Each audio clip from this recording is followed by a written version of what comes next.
ఒక జర్నలిస్ట్‌ని ఏ విధంగా గౌరవించాలి? పోలీసులకి, జర్నలిస్టులకి మధ్య ఉన్న అనుబంధం కూడా మీకు బాగా తెలుసు. ఒకరినొకరు ఏ విధంగా గౌరవించుకోవాలో కూడా మీకు బాగా తెలిసే ఉంటుంది. యెస్. అయితే రీసెంట్‌గా జరిగినటువంటి ఇన్సిడెంట్ ఏదైతే ఉందో ఓయూ కాలేజ్‌లో స్టూడెంట్స్. జరిగినటువంటి ఇన్సిడెంట్ పోలీసులు జర్నలిస్ట్‌ని ఒంగోబెట్టుకొని గుద్దడం, లం కొడక, ఎల్ కొడక అని ఇష్టం వచ్చినట్టు తిట్టడం. యెస్. సో, అసలు ఇది అంటే దీన్ని ఎలా చూస్తారు అసలు? ఇది కరెక్ట్ అంటారా ఈ పద్ధతి?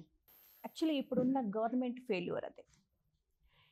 గవర్నమెంట్ ఏం చేసిందంటే విద్యార్థుల యొక్క, నిరుద్యోగుల యొక్క, వాళ్ళ యొక్క వీక్‌నెస్‌ని ఆసరాగా చేసుకొని ఒక ప్రోపగండా క్రియేట్ చేసి వాళ్ళని రెచ్చగొట్టి గత గవర్నమెంట్ మీద వ్యతిరేకత తీసుకొచ్చి వాళ్ళు అధికారంలోకి రావడానికి ఏమేం చేయాలో అవన్నీ చేశారు.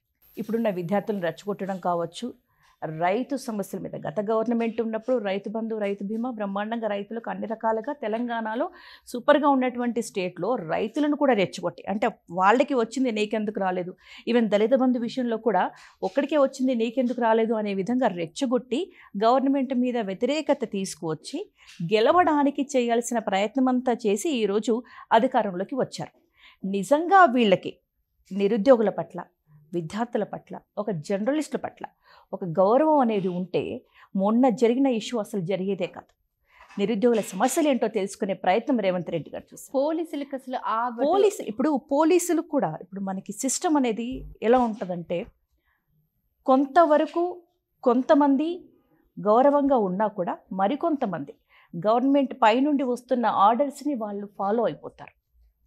మనం ఇది సిస్టమ్ అనుకుంటాం, వాళ్ళకి అన్ని రైట్స్ ఉన్నాయనుకుంటాం. పోలీసులు అంటే వాళ్ళకి ఒక పరిధి ఉంటుంది.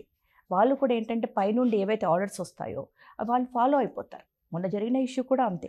వాళ్ళకి ఎటువంటి ఆర్డర్స్ లేకుండానే, వాళ్ళకి పైనుండి ఎటువంటి ఆదేశాలు లేకుండానే వాళ్ళ ప్రవర్తన, జర్నలిస్ట్ పట్ల జరిగిన దాడి అలా జరిగిందని మాత్రం చెప్పలేం. ఖచ్చితంగా కూడా ఇది గవర్నమెంట్ ఫెయిల్యూరే. రేవంత్ రెడ్డి గవర్నమెంట్, కాంగ్రెస్ గవర్నమెంట్ వచ్చిన తర్వాత ఈ 7 monthsలో నిజానికి ఈ తెలంగాణ ఉద్యమం కావచ్చు, నిరుద్యోగుల సమస్య కావచ్చు, ఇక్కడ జరుగుతున్నటువంటి నిరంకుశత్వం ఏదైతే ఉందో ఇంత తొందరగా బయటపడుతుందని అనుకోలేదు. గవర్నమెంట్ వచ్చింది, చలో జనాలు మార్పు కోరుకున్నారు, కొన్ని సంవత్సరాలు ఇది నడుస్తుంది అని అనుకున్నాం. కానీ గవర్నమెంట్ వచ్చిన ఒక 7 నెలల్లోనే ప్రజల్లో ఎంత వ్యతిరేకత వచ్చింది. ఒక నిరంకుశత్వమైనటువంటి పాలన అయితే రాష్ట్రంలో కనబడుతుంది. అన్ని సిస్టమ్స్ని చేతిలో పట్టుకొని వీళ్ళు ప్రజల మీద దాడికి ఉసుగొలుపుతున్నారు, భయభ్రాంతులకి గురి చేస్తున్నారు. ఈరోజు నిరుద్యోగులు మాట్లాడాలన్నా కూడా వాళ్ళని పేడ్ ఆర్టిస్టుల కింద చేస్తున్నారు. జర్నలిస్టులు కూడా ప్రశ్నిస్తే కూడా వీళ్ళని పేడ్ జర్నలిస్టులు అనేటువంటి సందర్భాలు రాష్ట్రంలో చూస్తున్నాం. గత గవర్నమెంట్లో కొంత స్వేచ్ఛ ఉండేది.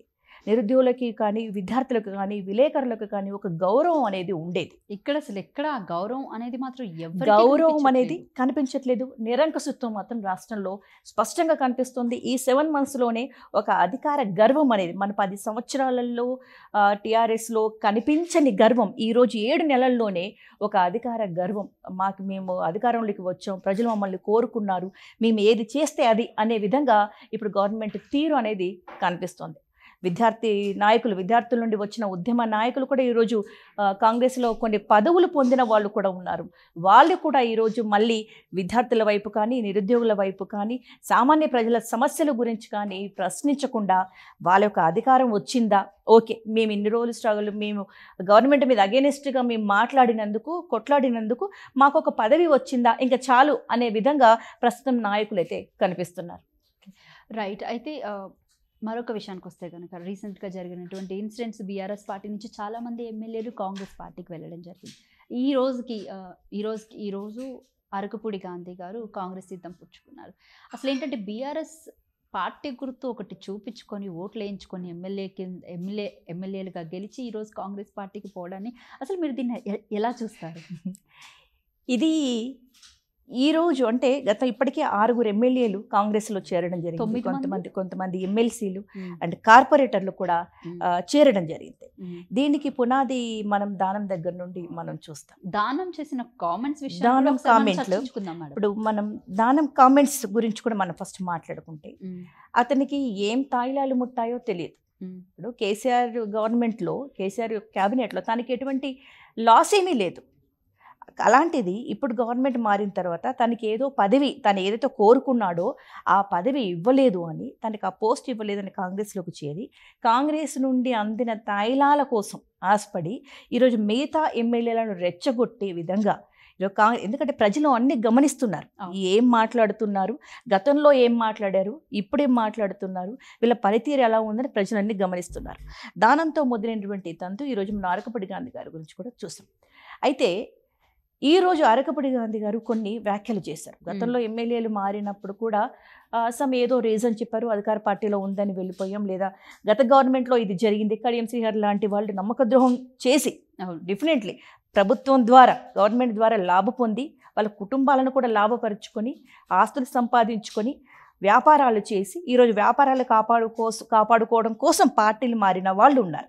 ఈరోజు అరకపూడి గాంధీ గారు చేసిన కొన్ని వ్యాఖ్యల్ని నేను విన్నాను, చాలా సీరియస్గా తీసుకున్నాను. ఎందుకంటే మాది కూడా అదే నియోజకవర్గం కాబట్టి అర్థమైన విషయం ఏంటంటే అరకపూడి గాంధీ గారు కొన్ని వ్యాఖ్యలు చేశారు. గత గవర్నమెంట్ మీద ఎక్కడ కూడా నెగిటివ్ చూపించలేదు. ఎందుకంటే ఆయన కేసీఆర్ గారికి చాలా సన్నిహితంగా ఉంటారు. కేసీఆర్ అంటే చాలా అభిమానం ఆయనకి. బీఆర్ఎస్ పార్టీ గురించి చాలా కష్టపడి పనిచేశారు ఆయన.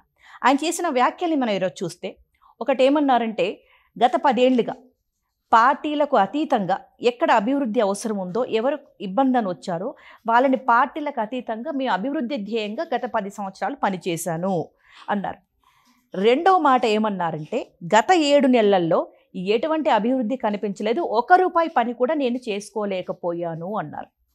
మూడో వ్యాఖ్య ఏం చేశారంటే, రేవంత్ రెడ్డి గారు భరోసా ఇచ్చారు, మీరు పార్టీలో చేరి మీ పనులు మీరు చేసుకోండి, మిమ్మల్ని ఎవరు ఇబ్బంది పెట్టరు అన్నారు. పార్టీలో అంటే ఈ 3 వ్యాఖ్యల్ని మనం సీరియస్గా తీసుకోవచ్చు. పార్టీలో చేరకపోతే గవర్నమెంట్ నుంచి ఫండ్స్ రావా, అంతే సీరియస్గా. ఇప్పుడు అరకపూడి గాంధీ చేసిన వ్యాఖ్యలు అదే.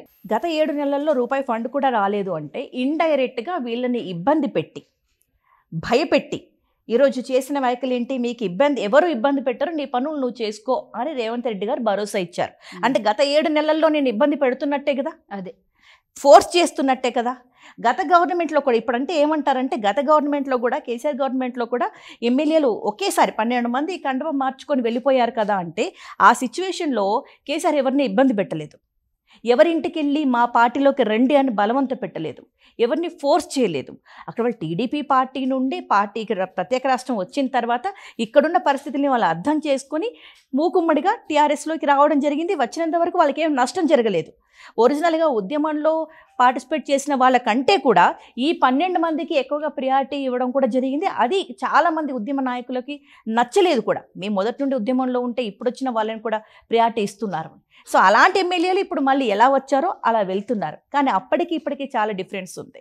కేసీఆర్ ఎవరిని బలవంతంగా పిలిపించుకోలేదు. కానీ ఈరోజు రేవంత్ రెడ్డి ఏం చేస్తున్నారంటే, భయపెట్టి ఇబ్బందులకి గురి చేసి ఫండ్ ఇవ్వకుండా వస్తారా చేస్తారా అనే విధంగా వాళ్ళను భయభ్రాంతులకి గురి చేసి ఎమ్మెల్యేల పరిస్థితులే ఇలా ఉన్నాయంటే ఇంకా కార్పొరేటర్ల పరిస్థితి, సామాన్య ప్రజల పరిస్థితి అర్థం చేస్తారు.